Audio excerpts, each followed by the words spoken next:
જોન્ટી, બોલો સોનુભાઈ. એટલે આઈસ્ક્રીમ ખાવાની ઈચ્છા થઈ છે. આઈસ્ક્રીમ ખાવાની ઈચ્છા થઈ જાય? હા યાર. પુનિયા આઈસ્ક્રીમ લેતો હે? આઈસ્ક્રીમ ઓકે 2 મિનિટમાં આવ્યો. લો જોન્ટી ભાઈ આઈસ્ક્રીમ. લો સોનુભાઈ તમારી આઈસ્ક્રીમ. એટલે મેં તો આઈસ્ક્રીમ મંગાવી દો, આ તો ફ્રૂટ છે યાર. અરે સોનુભાઈ હું તમને બતાવું આઈસ્ક્રીમ છે કે ફ્રૂટ છે. લો સોનુભાઈ ટેસ્ટ કરો, ફ્રૂટ છે કે આઈસ્ક્રીમ છે? અભી મજા આયેગા ના ભીડો. જોરદાર છે, ફ્રૂટમાં પણ આઈસ્ક્રીમ. હા તું દર વખત નવું કંઈક યુનિક જ લાવું છું એમ ભાઈ.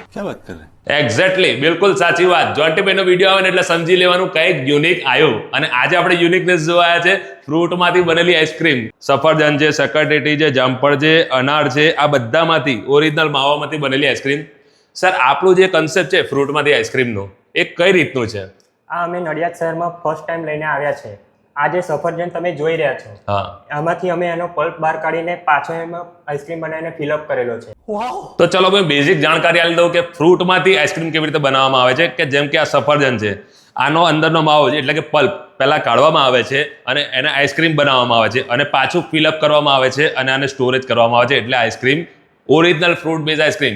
આમાં કોઈ પણ જાતનું એસન્સ નાખવામાં આવતું નથી, કોઈ પણ જાતનું પ્રિઝર્વેટિવ નાખવામાં આવતું નથી. નેચરલ આપણને ફ્રૂટનો ટેસ્ટ એવી આઈસ્ક્રીમ સાથે મળે છે.